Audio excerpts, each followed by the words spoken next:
Hello folks, Min-Max Munchkin back with a video about the third part of 2020 Unearthed Arcana Subclasses. As you already hear, I'm talking way quieter than I usually do. That's because I came back from a D&D session about 4 hours ago. It's currently 4:10 or 4:15 AM here in Central European time zone. My nose is totally congested as I suffer from some stupid cold for weeks on end. I can't sleep and I don't want to wake up my sleeping family and probably half of the city block that I live in. Neighbors have already watched me sideways before and I don't want to see eggs splattered all over my doors and windows again. I'm just joking, that never happened, but I really want to get this video recorded and done as soon as possible, so please keep watching if you're interested to hear my thoughts and opinions about the themes and design of these newest playtest options. Don't forget to unearth the blue thumbs up icon to succeed on a persuasion check against the dreaded YouTube algorithm. It really helps the channel and it takes less than a second to click, so only good things will happen for both you and me. Anyhow, this Unearthed Arcana brings us Armorer Artificer, Circle of the Stars Druid and Fey Wanderer Ranger. Without further ado, let's dive into their features. Armorer Artificer is basically a steampunk Iron Man. It's quite front-loaded in terms of features, you get 4 of them right away at level 3. I suspect we'll see the last 2 merged into a single feature if this class gets made official. Select few subclass specific spells make it quite potent at higher levels too. Even though it's quite flavorful, my biggest issue with the subclass is that it shares a few too many similarities with Battlesmith and to some extent even Artillerist in terms of spells and features, so let's actually see what you get. Tools of the trade: all level 3 artificers get at least 1 tool proficiency, but Armorer gains heavy armor proficiency on top of it, which only makes sense for the whole theme of the subclass. You get Smith's tools as well, same as Battlesmith, so this is the first similarity. In terms of spells, Magic Missile is a cool, kind of like a spell that I envision as Iron Man shoulder mini rocket launchers. Mechanically they are still okay at level 3, though I wouldn't waste the few spell slots that you have on your character very often, especially on lower levels. Shield makes sense, but if this subclass becomes official, 3 out of 4 Artificer official subclasses will have this spell prepared for them automatically at level 3. Battlesmith, Artillerist and this subclass, with only Alchemist being a subclass that doesn't get it. It begs the question whether the spell should have been a core class spell to begin with. We can talk about it at some other point, so let's continue. Mirror Image is a reliable and fun way to frustrate your enemies as they keep hitting your illusions instead of you. Shatter is a decent level 2 AoE and it thematically fits the subclass, but it's also on the Artillerist list of auto-prepared spells. I think Moonbeam, even though it's a druid spell, Aganazar's Scorcher, or even Dragon's Breath, or maybe even Maximilian's Earthen Grasp would all be decent alternatives to make the subclass more unique and distinct. Hypnotic Pattern is one of the best control spells in the game and you'll definitely want and need to use it. Lightning Bolt is totally flavorful and often underrated spell. I find myself valuing it more and more as the time goes by. Its damage type is less resisted than fireballs and it's much easier to position it in a way that doesn't hurt your allies while still purging through a lot of enemies' hit points. I would rarely prepare Fire Shield, waste one of my prepared spells, but since you get it for free, if you just look at it, it's basically a multi-attack melee enemy shredder that lasts 10 minutes and doesn't require concentration at all. Only slightly worse on an Artificer due to high level requirements to get it, and at times definitely super powerful because, when dealing with cold or fire damage, it's super cool. Greater invisibility is diminished at level 13 due to higher likelihood the enemies will have some special sense able to detect you even if you're invisible. Still, not all high challenge rating monsters have those, so you will definitely always be able to use it at least to some extent. Pass Wall is cool, though definitely something you most likely won't be using very often, if at all, due to very high level requirements and your lack of high level slots. However, Wall of Force, easily one of the top 3 or even the most overpowered broken spell in the game. I'm not gonna go into details, that's a topic for another video. You will definitely want to use that spell once you reach level 17. Power Armor feature is the focal point of this subclass. You get heavy armor proficiency and then you get heavy armor on top of it without the strength requirement that's usually associated with most heavy armors, so you can just dump your strength ability score and still benefit from heavy armor. The last point about it being undetachable from your body and replacing missing limbs probably won't come up at most tables, but if you have a sadistic DM who constantly likes to steal your gear and get your arms and legs cut off, this might literally mess up his or her plans. Armor Model, the feature that further refines and improves the way your power armor operates, allows you to use intelligence score for the weapon attacks. This is very similar to Battlesmith again. The only difference is that you can only use intelligence for the special weapons provided by your armor, while Battlesmith can use it for all weapons, but you know, you can switch the two modes it offers after each short rest, giving you very decent flexibility in terms of what you want to do depending on the situation. Guardian is, as the name suggests, a classic tanking option. First and foremost, when you hit an enemy with your Thunder Gauntlets, which deal a rarely resisted thunder damage type, that enemy automatically suffers disadvantage on attack rolls against everybody but you. Only a few other subclasses in the game, such as, let's say, Ancestral Barbarian, to some extent Crowned Paladin, and Cavalier Fighter 2 come with features that mechanically incentivize the monsters into attacking those characters, including you as well, instead of the other party members. This is sort of like one of the core problems with the conventional understanding of a tank archetype that most people have from video games, RPG video games. In D&D, nothing really prevents the DM from attacking the squishy spellcasters in the back, completely ignoring the damage soakers in the front line. Talking about the damage soaking, Defensive Field gives you a bonus action option providing temporary hit points equal to your Artificer level. Scaling is really good. It's not overpowered, but it's not really underpowered either. There's no limit to how many times you can use it, so you can basically negate some of the damage coming your way every single round. It's not as powerful as Bear Totem Barbarian Rage, but with Plate Mail Shield and then Shield and Absorb Elements spells giving you 25 effective AC and resistance to all elemental damage types, it's quite possible to finish a combat encounter with just a few cuts and bruises, if any hit points missing at all, right? So Infiltrator takes a much more subtle approach. Instead of getting pummeled in the front line like a chump, you get Lightning Launcher, a lightning damaged ranged weapon with a generous 90 feet of normal and 300 feet of long range. The armor itself is light as feathers, so your speed increases by 5 feet via powered steps, and you can also walk around with your armor ready and available at all times under your clothes. It doesn't impose disadvantage on dexterity stealth checks either, like most heavy armors do. This mode is much better suited for stealthy missions and social situations where lugging around all your gear would make you look completely out of place and draw unnecessary attention. This is like one of those latest Iron Man armors where he only carried around the arc reactor and carried a, like a jacket that deployed all his nanites, so this is really cool. I wouldn't mind seeing a third option here, something like a backline support that can heal allies or do something else that attacks enemies, else than attacking the enemy, right? I don't have the specifics, but I usually like seeing features that give 3 options or just 1 option, so that's just maybe my OCD. The 2 options that are introduced are, okay, on arrow.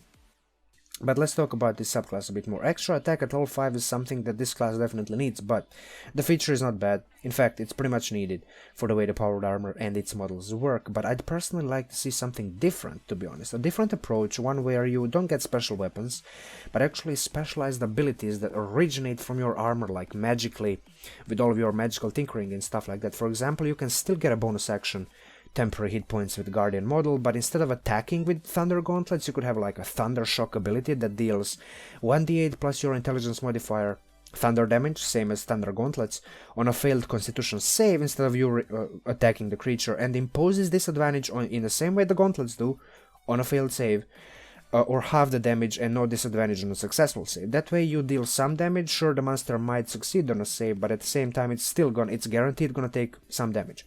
Then at level 5 you could get a feature that makes the damage of your armor scale with, let's say, half your Artificer level rounded down, or maybe an option of spending your spell slots to deal 1 or even 2 more dice worth of damage, or thunder damage, for the level of the spell slot you spend when you use the ability. Or let's just not make it even like a Divine Smite like feature, let's just cap it at like 1 or 2 worth of extra damage dice, and that's it, regardless of the level of the slot that you use. That's a way to do the feature without stacking yet another extra attack feature on top of it. Lightning Launcher could work in a similar way, 2d6 plus intelligence modifier damage on a failed dex save, and then at level 5 you get the feature that would make it scalable with your levels of spell slots, or spell slots, right? It's similar to how I just talked about the Thundershock ability. I'm just like dropping ideas here, you know, fast chaining them. This would definitely help the whole subclass have a more magical tinkering vibe, as I said before, instead of just being an offshoot of a battlesmith with, you know, who focuses on armor instead of just like general smithing, whatever. Armor modifications, I like the design intent behind this feature, but it's definitely a breeding ground for lots of arguments and confusion at the table. The chest piece of armor shouldn't be an issue. Any infusion that can target a piece of armor should work on it normally. However, boots already might be a problem. All the magical boots you can replicate should work on the part of the armor that, you know, boots are, but what about slippers of spider climbing, an item that you can replicate on level 10? Based on common sense, I'd say those cannot be infused into the boot piece of the armor, but honestly I'm not sure. Bracers are near useless before level 14, because the only item that you can replicate before level 14 are braces of archery, which don't even synergize with your power armor features at all. I mean, you need a short bow, longbow, whatever. One way to solve this would be to simply say that you get gloves instead of braces. There are more magical gloves than bracers that you can replicate at lower levels that you can actually benefit from, so that would expand the relevant options. Weapon might be the most contentious part of the kind of like this feature. First impressions and a bit of a common sense would dictate that this is the same special weapon that you get at level 3, either the Thunder Gauntlets of the Guardian model or the Lightning Launcher of the Infiltrator model. However, as you can clearly see, it's not specified. The description says a weapon.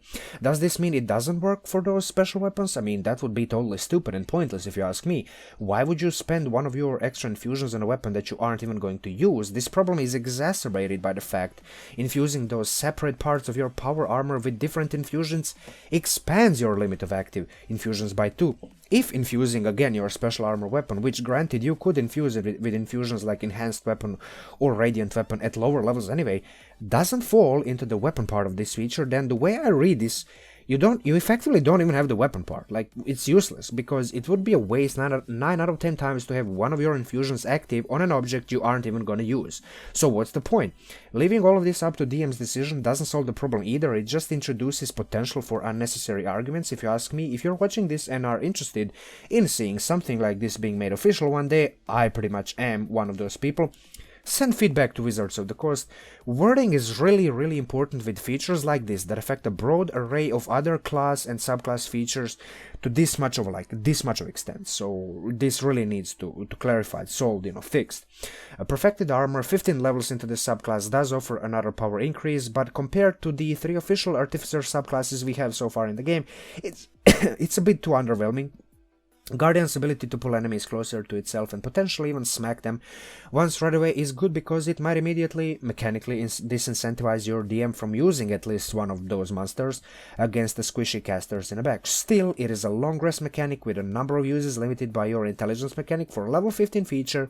One way to make it a bit better is to make it a short rest dependent instead of long rest dependent. That way you will be able to use it more freely and effectively without anxiously conserving it for later use all the time, you know, thinking, oh, should I just spend all of my reactions now, or maybe later? It's hard at level 15, right?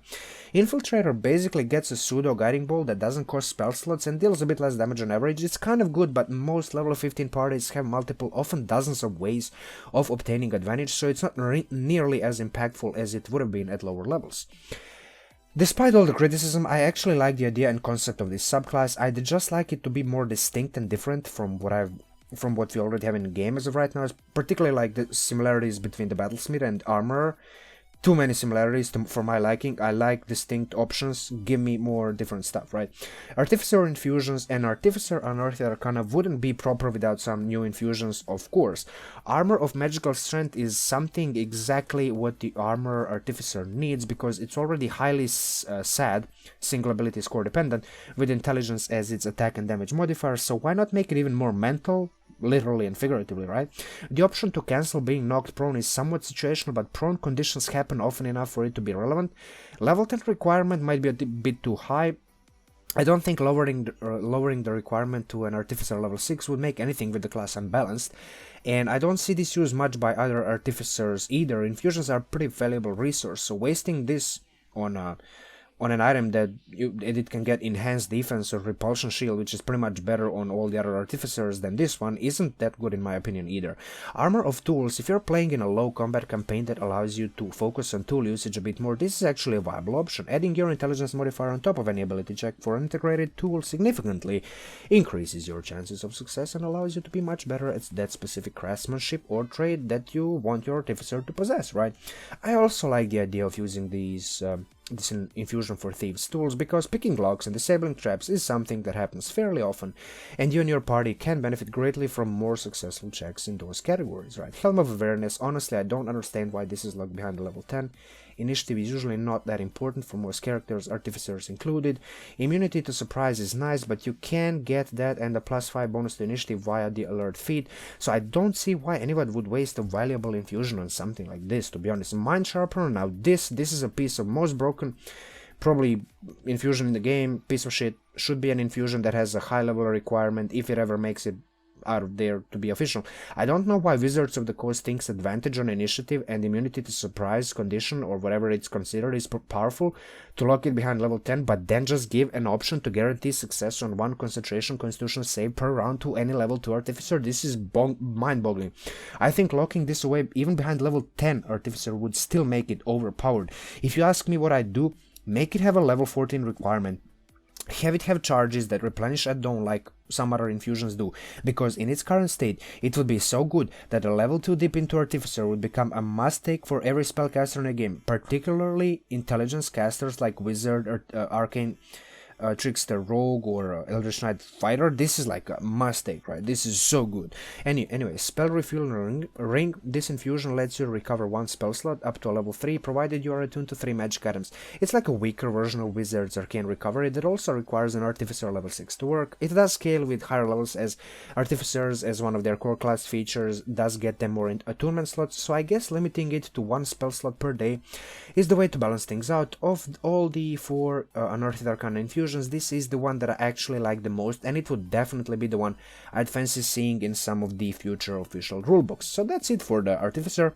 Moving on to the Circle of the Stars Druid, the likes of which would be the fantasy, retro astronomers and visionaries behind the design and construction of Stonehenge and Egyptian or South American pyramids. At least that's the way I see them. Star Map, a chart of heavenly bodies, is a key for the Star Druid's powers. The ability to cast Augury a couple of times per day for free isn't that exciting, as that spell usually gives fuzzy and ambiguous results, but 3 to 5 extra castings of Guiding Bolt at level 2 will make the party's clerics jealous forever.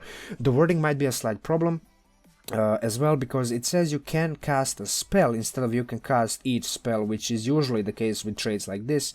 But you know, with again traits like this, it's usually the case that you can cast each spell up to your wisdom modifier, intelligence modifier, whatever it is, so I don't think this feature is any different.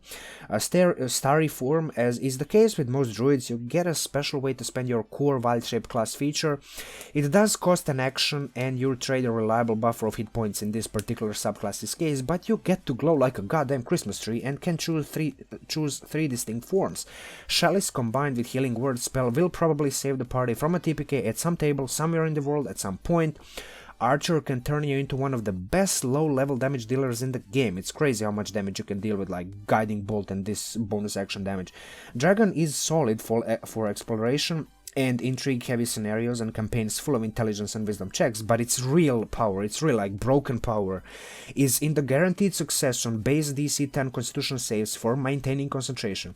With a guaranteed minimum of 10, basically 12 if you have a Constitution score of 14, like you should if you are any interested in optimization, you would need to take a whopping 26 damage at once to even need to roll a concentration Constitution save, and even then you only have 5% chance to fail. Pair this with Resilience Constitution feat or just a fighter as a starting level 1 class, and you're looking at a character that virtually never fails a concentration Constitution save. This is broken. This is way more overpowered than the Mind Sharpener or Infusion, whatever it's called. I don't know why Wizards of the Coast suddenly decided to start breaking the biggest variable, the only variable that really makes higher level spellcasters somewhat balanced with the marshals of equal level. But here we are, 2020, the year where we just say screw the balance anyway, give everybody power creep, just make everything broken, And yeah, whatever. I think just make it limited by wisdom modifier or something. Better yet, remove it completely. It's broken. It shouldn't be a level 2 thing. It should be like a level 10, level 14 feature. I don't care. This is not supposed to be something that you get at like level 2. Come on, Wizards of the Coast, get a grip. Stop being drunk. Cosmic Omen, clearly inspired by Augury spell with the Will or Woe results. It's only similar on the surface as it eliminates the DM from the equation completely, introduces the random factor and provides much more relevant, useful and consistent benefits. First, you roll a d6 at the end of the long rest or at the beginning of the adventuring day. This determines what you can do for the rest of that adventuring day. On a number of 2, 4 and 6 even score, you get Wheel, which, you know, as a reaction you can take whenever an ally rolls an action roll, saving throw or ability check. You add a d6 on top of it, increasing the likelihood of a success on such a roll. Woe is the opposite. On a result of 1, 3 and 5 on an odd number, you use your reaction to roll a d6 and subtract the number of that d6 from the roll's total. Will is probably a bit better than Woe because Woe gets better at higher levels, where chewing through monsters' legendary resistances and dealing with DMs dropping legions of mages counterspelling all of yours and your allies' spells becomes, well, the name of the game, right? It's limited by your wisdom modifier and refreshes after each long rest, which seems to be an appropriate way to balance it within the confines of the 5th edition, edition. Full of stars, at level 10 you get to resist all 3 forms of physical damage while using one of your starry forms. While mechanically sound and relevant even at higher levels, I'd expect to see something more flavorful other than, oh, you're just incorporeal, therefore you don't get hurt as much with weapons and shit. This is basically Rage, where you don't get a bit more damage, you just resist damage, and then you're a druid, and I don't know. It's okay. It's kind of generic. I would expect to see something better, but it's just mechanically okay, so I don't think it's gonna hurt anything. It's just, there's nothing thematic and flavorful about it, in my opinion. Starflare. This feature is basically like a higher level spell effect. The wording might be slightly confusing though. The design intent is kind of obvious, it's almost clear. Once you deploy this sphere area of effect, teleport your allies and friends in that sphere out of the sphere, and keep the enemies inside to get them damaged and blinded. It might be due to my mental fatigue, but I had to reread this feature several times before I finally understood what's up. I think it's good. You can use it once for free and then a few more times using level 5 or higher slots. Rewarding for better clarity is the only thing that I think needs to be done to make it more streamlined and easier to understand. But again, it just might be me being tired, so I don't know. All in all, I like this Druid subclass. It's quite front-loaded to the point of probably being a little bit OP. But other than that, save concentration, auto success Dragon's starry form, which I fully expect to see nerfed or just flat out removed because it's stupid broken. It shouldn't be a problem at most tables, even in its current iteration. Fey Wanderer Rager, we have Fey Lock, Fey Warlock, so why not have a Fey Rager tool, right? I can't talk anymore, my tongue is twisting. Anyway, the class is in dire need of some love. If half of Unearthed Arcana class feature variants becomes official this or next year, by the way, I made a video about that too. If I forget to link it down below, remind me in the comments down below. Thank you for leaving a comment, by the way, and reminding me of my mistakes. I'd love to see something like this added to the game as well with those variants, right? Because those variants really kind of like put rangers on a better path of like more balanced, and this subclass, I really like it. Anyway, Fey Wanderer Magic Xanatar or introduced rangers that get to learn more spells as they level up, which proved to be a good thing for a class. Following this new design pattern, you get Charm Person at level 3, something that behooves a class wielding Fey powers. Misty Step is one of the best mobility spells in the game, and seeing how it's closely tied to Feyish themes, primarily via the Eladrin race, it fits the subclass well enough. The spell magic is quite potent as well, even though you need to wait 9 levels to get it. Thematically, dealing with Feywild, the place brimming with chaotic magic, would surely make this ranger capable of dealing with and negating all sorts of magic effects as well. Banishment is one of the best control spells in the game, allowing you to put certain enemies on timeout while you and the party deal with, the rest of the enemies. Mislead follows the chaotic trickery stereotypical of Fey creatures, fitting with the tropes, but you probably won't be able to benefit from invisibility at level 17 as much as you would be able to on lower levels. Most monsters at such a high level have special senses and are able to detect you in alternative ways, but on the other hand, most people never even reach level 17, so in most cases it won't even matter, right? Cunning Will, you basically get Elven Fey ancestry trait together with a set of charisma skills fitting the common Fey tropes. I'd personally go for deception proficiency because I default to telling lies whenever I play charisma based classes, but if you hate spreading misinformation and are more into manipulating others, dancing to your tunes, performance and persuasion will serve you fine as well. It's not the most optimal thing mechanically, you pretty much need to dump charisma for wisdom, constitution and dexterity, but in the absence of party face you can fit the role reasonably well too. In fact, you're one of the best socially adapted rangers of all. Every other ranger is pretty much just like social outcast, a weirdo who sits in the corner like freaking Aragorn in Lord of the Rings. I mean, that's pretty much the trope of the ranger class, right? Dreadful Strikes, this is one of the better level 3 extra damage features. The additional 1d6 worth of psychic damage is reasonable, but what really makes this feature powerful is the fact that you can give yourself unlimited at-will magic weapon damage right away at level 3. Most other subclasses need at least 6 or 7 levels before they get magic items features, but you get it way sooner.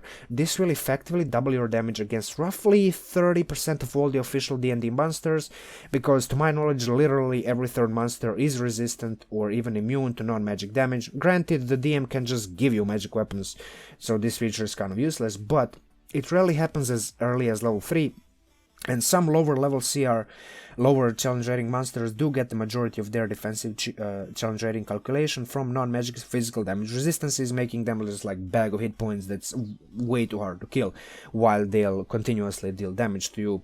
I wouldn't call this an overpowered feature, but it's definitely much closer to the broken category than most other level 2 or 3 features in the game. On the other hand, most rangers are pretty underwhelming at higher levels anyway, so why not just give them something right away that can effectively deal with a lot of dangerous foes now and later? Why not? Like, why not make it balanced with the other classes in the game? Blessings of the Courts, this is a very juicy and very balanced feature if you ask me. It's a rough equivalent of Paladin's Divine Smite that doesn't scale at all with higher level slots, so it will never do nearly as much Nova burst damage, but you get to... just way too tired, but you get to potentially frighten the targets subjected to this effect, which is often a major penalty, especially when fighting one or two tougher enemies that do a lot of damage every round. Personally, I like it very much. Even though it's mechanically very simple, it puts this particular ranger subclass on an even playing field with the majority of other martially oriented classes in the game in terms of damage output and battlefield control effectiveness. Especially specifically in tier 2 character progression, something that most rangers struggle with in my opinion, the way I can like see the class. Adding your wisdom modifier to all the charisma checks makes you even more capable at social situations, something that really fits the theme of a wanderer, experienced in and fueled by powers and influences of Fey tricksters and other chaotic Fey influences and creatures, right? Beguiling twist, I can't speak English anymore, goddamn. This feature further expands your action economy, making it a very streamlined set of abilities. Dreadful Strike at level 3 provides a solid bonus action option. Blessings of the Courts borrows from your spellcasting reserves, stacking extra damage and effect on your attack action. And finally, at level 11, when you get this feature, you get a very powerful and solid reaction option that you can use whenever an enemy tries to frighten or charm you and your mates. In most cases, it's kind of like better to use charm against enemies doing fear effects and use fear against those that like to charm. Or you can simply opt to do an extra 16.5 psychic damage on average, which is a significant bump to your damage per round, even at level 11. Like, this is nothing to be ashamed of. There's no limit to how many times you can use this ability, and frankly, I think there shouldn't be. Rangers need more love, as I said before. This subclass does it well-deserved justice in that regard. I think this makes it on par with most other martial classes in the game. Misty Presence, okay, this feature is simultaneously situationally very powerful, but at the same time easily can turn out to be a total waste. That makes it pretty much balanced overall. D&D at its core and its best, in my opinion, is a game of low sample size outcomes, resource management and luck.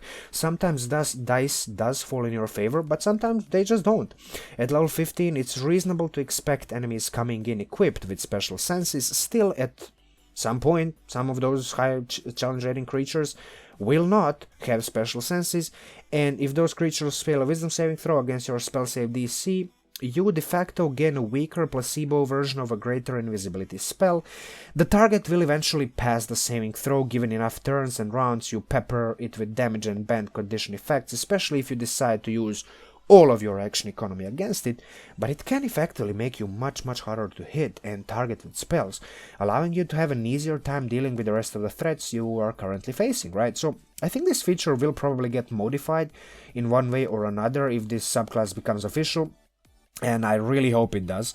However, the way it currently works, I don't think it's OP at all. It's free only one time during the whole day kind of deal that can be used more than once, but only if you spend a resource that you don't have a lot of at your disposal. Level 4 slot for a half-caster is pretty expensive, and for the effect that totally is dependent on randomness to yield any beneficial result is like high risk, high reward type of deal. So overall, I like this ranger a lot, paired with the class feature variants Unearthed Arcana, which again I made a video before, so let me know in the comments if I forget, which I probably again will forget. This subclass has a potential to set a new gold standard for a proper ranger core and subclass feature design. More viable options equals more longevity and replayability of the game, so let's hope ranger finally becomes equally appealing as all other classes in the game. Like, share, comment, subscribe, hit the bell button, you know the YouTube drill. Consider chucking a buck my way. The link to my Patreon page is linked down in the description below. It's not mandatory, it's optional, you don't have to do it, but if you think I'm worth the time, money and trouble, consider doing that. Special shout out to all of my current patrons: Mike, Matthew, Ewing, Larry, Hocken, BardlyManHardlyTrying, Rogor, Kaleron, SuburbanHell, Albert, Kwak, Aidan Harth, Gary Course, Oldham, C Alcazar, Bredwin, your boy Fox, Sean, Mannozzi Stefano, Adekoya, bittenbi, Jeremy, Sirois, ShatteredSilence, Devin Jache, Lunatic Dragon, Zack McNemar, Darth Xín, Ebonhawk, Jeff, Clem, Alex Bell, Yvette Ehler, Harry, Howell, CrackedMask, Alexandre Audet, I think that's some French dude, sorry for butchering your names, I just can't speak French, Nathan, Uri, Nicolas Joseph, probably another French guy, Francisco Martinez, Camilo Vargas, at least I can speak Spanish names, Keelan, Udel 18, Rushhounds, thank you for your continued support and patience with my channel. Yeah, with all of that said, Minax Munchking out, and talk to you soon.